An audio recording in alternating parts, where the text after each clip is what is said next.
I have a very special knife I want to share with you today. This is the Heimo 4-inch Bushcraft knives made by Roselli of Finland. If you're interested in hearing my thoughts on it, keep watching. I'd like to thank Roselli for sending out the Heimo 4-inch Bushcraft so that I can share it with you. In fact, when I spoke with Roselli, they offered me pretty much any knife in their lineup. And what I did is I left it to them to decide for me. In fact, this is probably the one I would have asked for. But I wanted to see what their thoughts were in something that would match my channel theme. And they picked the Bushcraft knife, which was what I was happy that they did. And when it arrived, it just defies a normal concept of what most people think a Bushcraft knife is. So before we actually get into the details of this knife, I want you to suspend judgment based on what you see initially until you hear my thoughts on the design. All right, let's get started. Before we get into specifics on the knife, I want to share the sheath with you as always, and it's going to take a minute extra to go through the sheath for the obvious reason. It is different than pretty much every other sheath on the market today for most of the more common Bushcraft knives. The only sheaths that you'll see like this are one made in Scandinavian countries that are traditional puukos by nature, and that's where this takes its inspiration from. It's very true to the original designs, but update it a little bit. Now, one of the things I'll tell you about it is the leather is a high quality, dark stained veg tan leather, but it's not especially stiff. As you can see, I can squeeze it with my fingers, so it is a little bit soft, but don't worry, you won't be able to push the knife out through the side of the leather unless you're really not careful putting it in, because there is a liner inside of this. It is a hard plastic liner, starts from where my finger is and runs down to the bottom. And that's in line with traditional Scandinavian knife designs, where often the leather sheath had a wooden liner in it. In fact, I had a friend make me one exactly like that, with a wooden liner down inside of the leather. And it's much stronger for having done so. So that's the first thing you'll notice about the leather. Next is probably the one that stands out as the most obvious, is the dangler belt loop. But it's on the leading edge of the sheath, not on one of the sides. What's that all about? Well, if you look at some very old, very traditional sheaths made for puukos, what you'll find is that they're usually not attached to, the sheath is not attached with a belt loop like we think of them today. Usually there's a piece of cordage, it may be twisted birch bark, it could be any number of things, a rawhide leather that is attaching it to your belt, leaving it free to dangle about. So that's where the inspiration from this belt loop comes. I'll talk about my thoughts wearing it in a few moments' time. But there's more to it than just that. Again, like traditional knives, the leather of the sheath actually comes up and folds over and goes down inside, so you don't see a raw edge at the top. And that gives you extra thickness for the sheath at the top to give it some form and structure. But that's reinforced by, well, it's not the belt loop, but the belt loop is attached to a metal spring type of clip that actually encircles the opening of the sheath. Now, it doesn't go all the way around, but it comes to about where my finger is here. So it does have a little bit of springiness to it, but that's what's holding the leather open. So it gives a strength, structure, and a constant opening so that you can drop your knife in without fear of not, missing the opening when you do so. Now, the sheaths do come with options for fire steel. So the one that they sent me did have a fire steel. It's worth showing this to you in a few moments' time. I'll actually demonstrate this fire steel. It's what they call the army size, the diameter and length and everything else. I don't think it's made by Light My Fire, but there you go. That's what it looks like. It has a little leather thong on it. All right, so traditional sheath. Now I know someone's going to ask, does it have its drainage hole? Not really. It has a little tiny hole at the bottom, but that's only because you can only get the stitching so far up. And that's okay, right? It's a traditional leather sheath. If you get this wet, it's going to stay wet. You're going to have to take your knife out, clean it up, oil it, let it dry separately until the sheath is dry itself. So it is very traditional in that sense. It still requires a lot of maintenance as opposed to some of the more modern stainless steels, Kydex sheaths, and synthetic handles, which we'll get to now. So let's before I put the sheath aside, let's seat the knife in, and it seats in securely, right? I mean, I don't know if I really came on to this if I could get the knife to follow, but it's not going to follow with any reasonable amount of use. You can see how deep it's in. It's in deep enough to secure it, but still enough of the handle protruding to make it easy to get out. Now, the last thing I'll say about this sheath is in a few minutes' time, I'm going to put it on my belt to show you what it rides like on my right side and on my left side. So this could be considered a left and right-handed sheath. So I'll show you that in a few minutes' time. It's a little bit different, but again, hold your thoughts on it until you see everything you want to see, or that there is to see about the knife. All right, let's take the knife out of the sheath and drop it out of the way. Now, I will go through a few specifications for the knife, at least the highlights, the things that I think are most important for it, but I'm putting all the specifications in the video description for your reference. So basically, it's a 9.5-inch overall knife. The blade is 4 inches. The weight of this knife is just over 6 ounces, 6.35 ounces, so it's relatively lightweight. I'm showing you the thickness now. I want to talk more about the steel in a minute, but it's 3 millimeters. Now, 3 millimeters, for those who are stuck in the old imperial, is 0.118 of an inch. So it's a very thin blade. This is on the range of thickness, kind of like a Mora knife would be. And that's, you know, thin, right? But it makes for an excellent carving knife, as you will see in a minute. It also makes for a lighter weight knife. But I know that, well, one thing you'll notice is that this is a full tang knife, full broad tang. This is not a stick tang or a rat tail tang or anything else. They do have models of knives, not this model, but models of knives that have traditional tangs in them that you can choose from if you want something a little bit lighter in weight. This one, because it's a bushcraft knife, they felt that it should have a full broad tang. So we'll talk about what a bushcraft knife is in relation to this design in a few moments' time. It is a full Scandinavian zero grind, and you can probably start to see that it's accepting a little bit of a, what do you call it, a stropping edge on it, so it starts to polish the edge a little bit from stropping, and I have been using it a fair amount, so it is starting to show some of that. Now, I will go into the rest of the design in a minute, but I want to take a minute to talk about the steel, because this is one of the things that makes this knife extra special. So Heimo Roselli, the owner of Roselli Knives and the person who designs the knives for Roselli, designed this one specifically. And he also is someone who spent a lifetime not only using knives out in the Finnish wilderness, but designing knives, making his own knives, but he really got into it to the point where he started to design and formulate his own steel for the production of his knives. Now, Roselli has 3 proprietary steels. This is the regular carbon. They also have an ultra-high carbon, UHC is referred to, and a Damascus steel. Now, I don't have either of the Damascus or the ultra-high carbon. I can't tell you too much about it. I can tell you a little bit about the ultra-high carbon, but this is the regular carbon steel. Now, regular carbon steel means that it has a 0.8% carbon content, which is common for a lot of finished knives. 80CR 13 MOV is 80CR 14. You know the steel I'm talking about, is 80% or 8.8% carbon. So that's a fairly common, but this is their own proprietary blend and a specific heat treatment process that was arrived at after a lot of experimentation.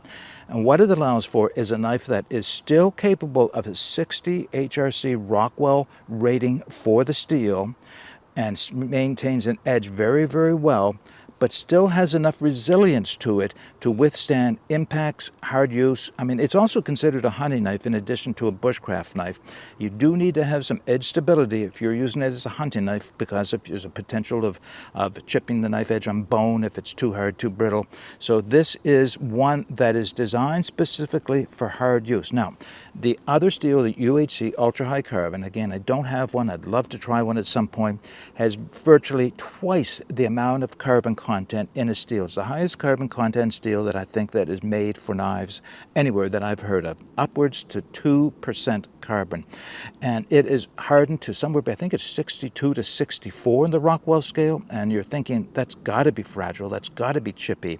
Well, I don't think you're going to push it as hard as you might a regular steel, but at the same time, it has been specifically heat treatment after a lot of experimentation, as I said, to withstand a lot of use that you wouldn't think a steel of that hardness could, and still maintains its edge. Now, the other thing, of course, is that this will be much easier to sharpen if you do let it get dull. Always a thing to avoid is to try not to let it get dull. The ultra high carbon steel, that's going to be a lot harder to sharpen, so it's really important to keep that sharp. Now, because of that, Roselli offers lifetime free sharpening service. Now, you do got to ship it to them, and they will ship it back, but if you feel that you don't want to attempt the sharpening of the ultra-high carbon or any of their steels, then you can ship it to them, and they will do it for you. Now, I should also point out that it has a lifetime warranty on it, but that warranty is on material defects, not you or me or you using it inappropriately. So if for some reason during reasonable use the handles fall off, the steel breaks, whatever, then they will replace the knife. So I just wanted to point that out as all. All right, now we're going to get into the design, because here is where things get interesting. So when I opened this video up, I asked you to suspend judgment based on the appearances of this knife, because I know just how different it looks from other knives. And I want to explain my process of learning to appreciate how this knife is designed. Now, first off, we can start with the blade. That's pretty simple. This is your traditional Scandinavian Finnish Puukko blade, right? It's got a Scandinavian grind. It is straight out to the tip. It is just a simple, how should I say, simple, common blade. So from there far forward, it looks pretty much like a lot of Scandinavian blades do. It's the handle that is different. So the handle is just very unique. First off, let's talk about the wood. The wood is curly birch, standard curly birch. It is not, as far as I know, stabilized. Actually, I'm pretty sure it's not stabilized, meaning there's no impregnating of synthetic materials in it to give it a hardness. So, but it is stained to give it that beautiful dark coloration, and then finished off with boiled linseed oil. And I put one application on it myself. There is actually advice on the Roselli website for maintenance of the knife, everything from the steel to sharpening to maintenance of the wood and everything else. It's held on by two very thick brass pins, and at the back there is a protruding tang, very slightly protruding, but a little one, and a lanyard hole. So we'll talk about this again. Here's the first thing I want to say about this. Look how thick this is. This is the first, I can't call it production, because these are handmade, well, batches, but they're handmade by people, not by machinery, not CNC machine. They're all handmade knives, so they're semi-custom in that sense. Not custom to me, but custom in the sense that they're all handmade. But it is the only one that is not a custom knife that I had someone make for me that fits my hand. So that's saying a lot. I think people know that I have rather large hands, XL to double XL hands, and this knife is perfect. It really is. I think that everybody will appreciate this knife. Now, it's very simple in design. As you can see, it is straight-sided. It has a slight widening towards the pommel, and a narrowing towards the top.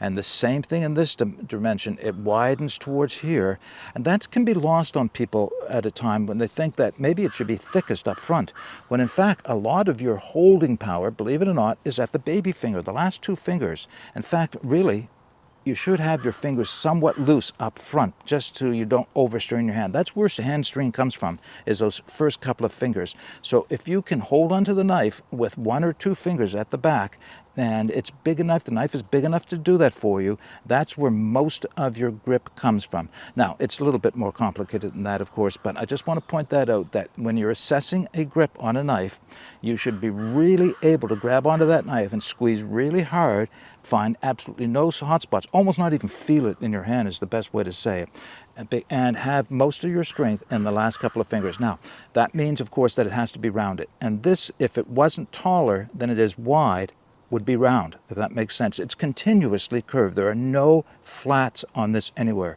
It's a continuous curve all the way around. Again, that's very much like a traditional Scandinavian designed knife, very much like a Finnish Puukko would be. And what that means is that it doesn't matter how I'm holding this knife, it's going to be equally comfortable in all positions. But the fact that it is a little taller than it is wide means that I have great control. So if I'm moving the knife through wood and I'm actually kind of torquing on it to do so, it's not going to roll in my hand because of that shape. Not exactly oval. I wonder if I can show you from this end. Not exactly oval, but it pretty close to it at the same time. All right, now the elephant in the room on this knife is, what is that all about? And honestly, before the knife arrived, and even when the knife did arrive, I had to think about this for a while. Like, is that going to get in my way? Why did they bother putting a guard? That's my first thought, is that it was a guard. It is a guard, and it's more. It's a guard. How am I going to use that knife if I have to hold my hand way back here? Look how far back I am from the edge. How am I going to get any power it's going to leave from my hand like this, pushing on wood? And you might think so, but what it is, it's a guard and it's a choil.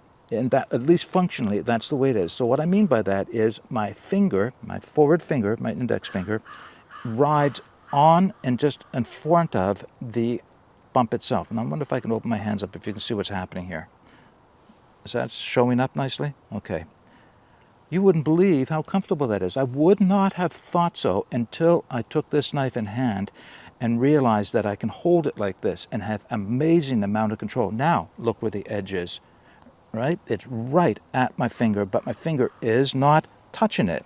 So I'm safe. I'm not going to cut myself, but I can bring the wood all the way back to my hand and still have it on the edge of the blade. That's a clever design. That really is. And it's because of that I asked you to withhold your judgment until you heard my explanation and saw it in practice. Now, there is just a couple of other things I want to mention of it, and then we'll get to doing some demonstrations. Someone has probably noticed by now that there is no sharpening choil. Can you see right here? You can actually see the edge actually curl down a little bit to the ricasso. The ricasso is all but invisible on this. It's, covered up by the handle. Yes, that is a thing. So if that's going to bother you, then okay, maybe you want to modify it, maybe you don't, maybe you're okay with it. I'm okay with it, to be honest. And two more things to show. One is, and this is gold, a friend of mine said one time on a knife design, is the ramps right here. That's for putting your thumb on here or here in a pinch grip. Remember, this is a hunting knife, which means you should be able to get well forward on the blade, and you can with full control and make it a shorter knife, essentially, by doing that. So that thumb ramp on both sides allows you to hold it with your thumb on the blade or on the side or forward in a pinch grip. So you get, again, more versatility. And it's accomplished in addition with the bump. I don't know if there's a better name for it. You call it a guard, call it a bump, whatever you want. It does so. Now, the only thing, and this is the only thing, and it's not really a negative, it's just something personal preference. Can you see how there's a bit of a mill out right here for the access to the lanyard hole? Well, what that did is it left these tiny edges just a little pointier than I liked for my hand back here. And I just touched it with sandpaper. Actually, you can probably see where they whitened up a little bit. I just touched it with sandpaper, and that's it. That's all I did. And now it's absolutely comfortable back here as well. Wow. Oh, I want to show you this. The stamp burnt in. H. Roselli, Heimo Roselli. That's the designer of the knife and, of course, Roselli knives. Now, I just will also mention that there are a good number of other designs on their website. This is actually one of their newer designs. There is traditional hunting knives, traditional Finnish hunting knives. There is wood carving knives. They have some amazing looking axes, just like small hatchet type axes that would be, you have to look at them and say, how well does that work? Because it's so different looking. But by all accounts, it's an amazing hatchet. Maybe someday I'll get an opportunity to try that. So they have other designs if this one doesn't strike your fancy. They have other types of wood as well. They have the plain curly birch, but still very much traditional design, just brought up a little bit more to modern age and modern production, but still handmade, right? And what else can you ask of such a high quality knife? All right, now it's time to do a few demonstrations with it. Before we get started with the demonstrations, I just wanted to take a moment to show you how the belt or the knife in the sheath rides on my belt. So I'm wearing it on my right-hand side, back about as far as I probably normally would, and it does feel different. I'll be honest, it's a little different than anything that's strictly vertical because this is going down at a 45-degree angle. Yeah, it is. Now, I'll tell you what else I tried and what else worked for me. So I did place it on my left-hand side and had it over there. It rode fine. In fact, if you bring it a little bit around to the front, you can use two hands to pull the knife out of the sheath, and it feels very comfortable. It's just, I know from muscle memory, I'm always going to go down here. So I decided to leave the knife on this side for that reason. Not because it was uncomfortable. This was just more of a natural thing. But here's something that was interesting with it as well, is that if I wear it a little bit more to the front, like this on my hip, you might think that's just going to be annoying, right? It's going to be banging all over the place. In fact, it doesn't. It moves with my leg as I walk very naturally and does not at all get in the way, and it doesn't bang and jangle around like you might think it would. And this makes it easy to use two hands to pull it out of the sheath. It's just a little easier that way. All right, now we'll get started with the demonstrations. All right, as per usual, my first demonstration is going to be batoning, and I just want to speak to that for a moment before we get started.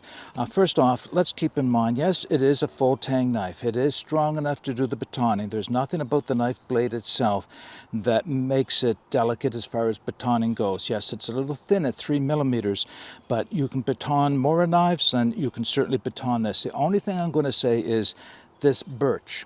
It's not a synthetic material. It's not micarta. It's not G10. If you smack that hard enough, you will break it. It's just that simple. And then replacement of that will be on you. So I would suggest that you use caution, refrain from batoning, unless you unless you don't have any choice. Obviously, have a larger knife or an axe or something like that, but then you're going to resort to that first. You can consider this a carving knife, but because it is a bushcraft knife, it has been designed with batoning in mind. Just keep it reasonable. That's all I'm going to say. So within that, I'll start with this piece of wood. It is 12 inches, maybe 13 inches long, 2 inches in diameter. It is rock maple. It is good and dead. Let's see how well it does. And there is one knot here, so I will work to miss that. So I can span this easily enough, but I'm going to be very careful not to smack the wooden handle.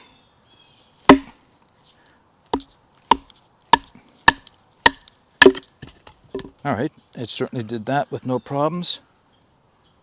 Yeah, okay, the wood looks pretty good. I was a little concerned that it might be punky in the middle. It is not, so what I'll do is I'll continue to cut this into smaller pieces with the knife, and then I'll save a few for feather sticking and a few for making a tent peg. Decided to do something a little bit different. I actually took a small piece of a maple here. It's about just over an inch in diameter. Right now it is about 12 inches, maybe 11 inches in length.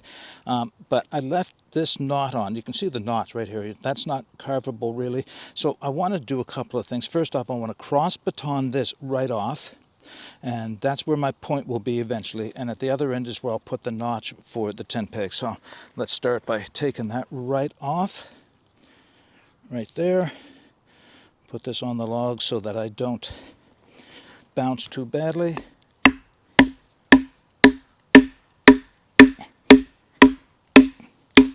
And there we go. The knot came off cleanly. Where's my stick? All right, so that's going to be the point eventually. I'll do this, but I know there's no damage. Yeah, nothing whatsoever. I didn't expect there would be.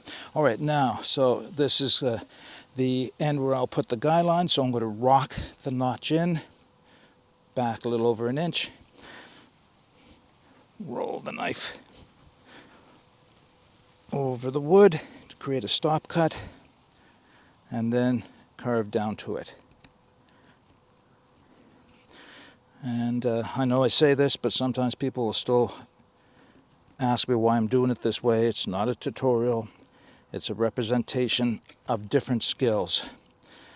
Notch making is a skill in bushcraft that can be used on everything from tent pegs to figure four traps to making pack frames, any number of things where you want to put two pieces of wood together and have them locked together.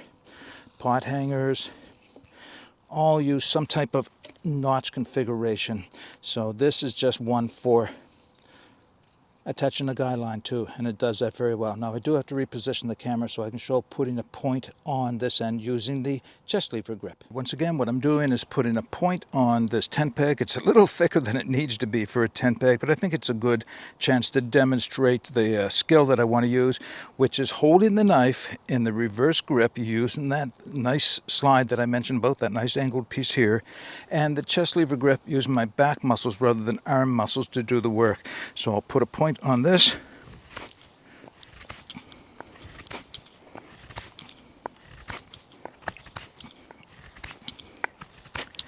That's two.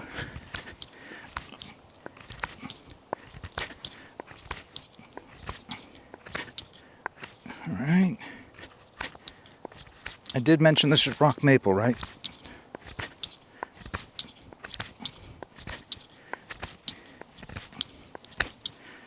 And we're just about there.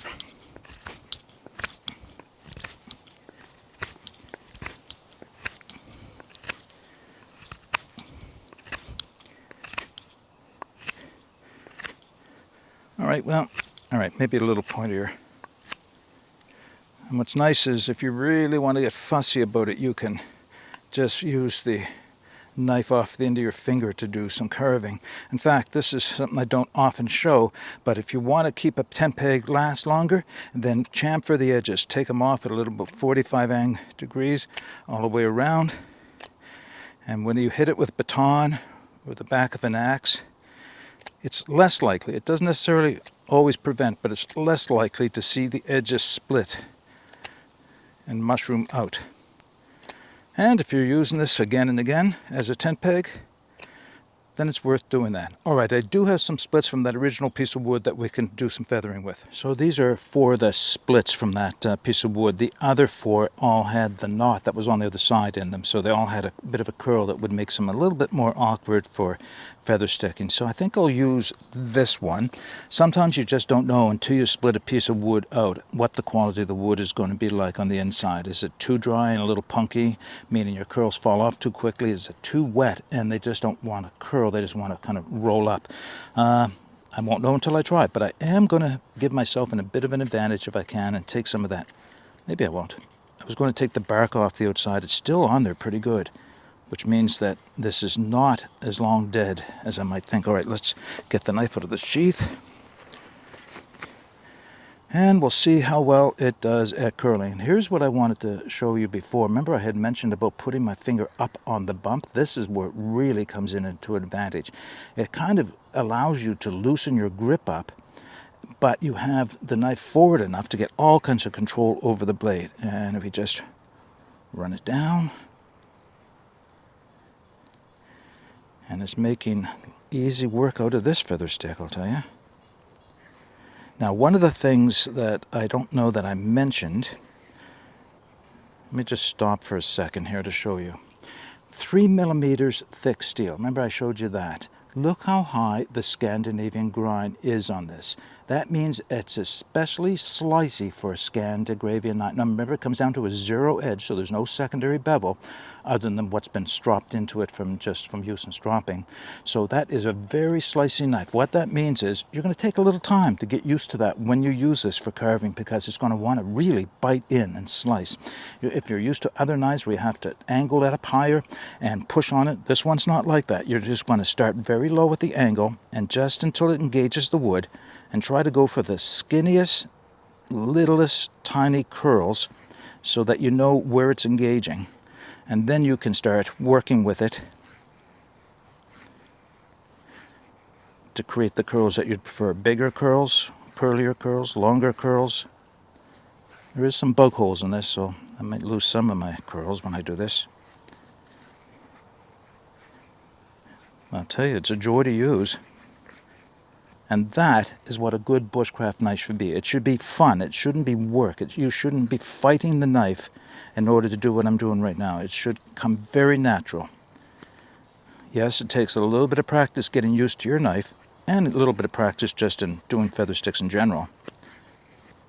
But if I want to do some, see how that's getting a little thicker?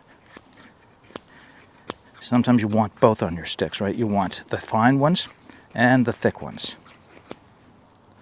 like that. So I've got fine ones, thick ones, and if I want to get some ones that I can light with a ferrocerium rod, find a nice little edge and just roll it down at the tip especially. And that's where you get the little tiny curls. That is a bushcraft knife. The last demonstration is going to be scraping. Now, I already know what the response is going to be, but I want to show it anyway. The spine of the knife is flat, has a 90-degree angle, but it's really only moderately sharp. It's not going to scrape my fingernail. I already know that it is not the best scraping spine ever. So that may be something you will have to address. I will be addressing it on mine after this video, probably putting it on a stone just to see if I can take it a little flatter, a little sharper edge on it. It's functional, it's just not great. So let's start with a little scraping of this piece of maple. It's another one of those splits. Let's see if it can create some fuzz with it.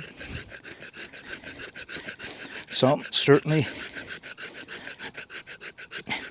sharp enough for doing that, isn't it? So that's scraping the fuzz off of a piece of wood. That'll take a spark easy enough. What about fat wood? Let's see how well it will work with fat wood. And I expect it's going to work well enough.